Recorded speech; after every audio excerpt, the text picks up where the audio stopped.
Good morning, welcome to CATEX TV. My name is Frank Fortunato. Today is Tuesday, August 18th, 2015. If you want to follow us on Twitter, go to CATEX TV. Yesterday afternoon on the East Coast, it was evening in Bangkok, Thailand, and a bomb exploded at a shrine in the central part of the city, killing at least 20 people. It was rush hour on Monday night. Left more than 100 people injured. Police have identified photos by a video camera of a man who left the bomb. And there was also another pipe bomb that occurred early this morning. It did not cause any damage or injuries. There had been no reason given for the bombing yet. Thailand has been relatively peaceful since a military coup ousted the civilian government earlier this year. Actually, it was last year in May. However, representatives of other Asia-based tourist groups are saying that cancellation rates of travelers now and tour package groups into Bangkok are running at about 100% as of today. More news is coming on the Tianjin, China blast at the world's 10th busiest port. Apparently now there's a possibility that the loss to the global reinsurance industry could be the most expensive man-made loss since the Deepwater Horizon back in 2010.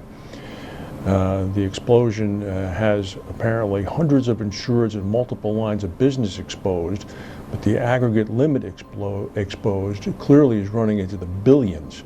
Industry sources say that insurance claims in the regions of $1 billion to $1.5 billion are expected. Chinese domestic insurers will, for the most part, be handling most of the lower limits, but bigger exposures will effectively be fronted into both Singapore and Lloyd's in the global reinsurance markets. Multinational companies like Nestle, Coca-Cola, and GlaxoSmithKline all have facilities in the area and are expected to have participated widely on global property reinsurance programs, which also include business interruption claims. The length of time that the port's going to remain out of service is going to start that meter running in a very big way on the BI claims. The biggest component of damage may be the number of vehicles that were destroyed. Some estimates are saying that some 20,000 cars may have been either destroyed or rendered completely useless by the explosion. So this news is going to continue to trickle out, however people are being prepared. One of the most interesting aspects of this development, being reported by Fitch Ratings, is that the high insurance penetration rate in this area is very unusual. Often we talk about the third world and China in particular having very high economic losses, but not similar percentage of insurance losses after events such as this. That's not the case here. According to information that Fitch is reporting, non-life insurance premiums in Tianjin amounted to $1.7 billion in 2014, meaning that if the insured losses came in at $1.5 billion, they'd represent about 88% of total direct premiums. That's a pretty big chunk. Mainland Chinese stock markets unexpectedly slumped again today for no apparent reason. They dipped by 6.2%.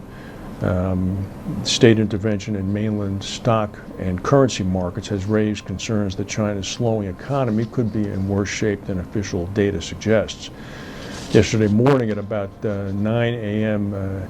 Eastern Time or 6 a.m. in San Francisco, there was a very sharp 4.0 earthquake. It was an unusual earthquake in the fact that it was just a quick, sharp jolt with no lingering tremors after that. Local TV footage of people on air at the time show how severe the jolt was. It woke everybody up and was a bit of a foreshadowing, of course, of what everybody in San Francisco was afraid of. Just 2 weeks after a super major typhoon went through the area, Typhoon Goni has entered the Philippine area of responsibility. It is packing winds of about 170 kilometers per hour near the center and gusts of about 125 miles per hour. It's being forecast to move northwest at a speed of about 15 miles an hour. It's going to hit the extreme northern part of Luzon sometime tomorrow, and then is on track to proceed toward mainland Asia. We'll be watching this closely.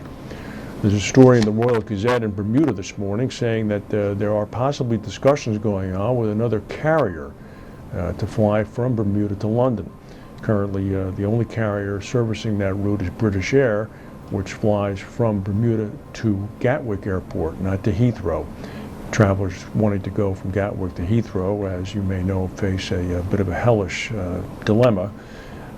It's thought, and it's being said in the Royal Gazette, mainly quoting members of the opposition party, that the other carrier that could be in discussions with Bermuda might be Virgin Atlantic, which would fly directly into Heathrow from T.F. Wade International Airport in Bermuda.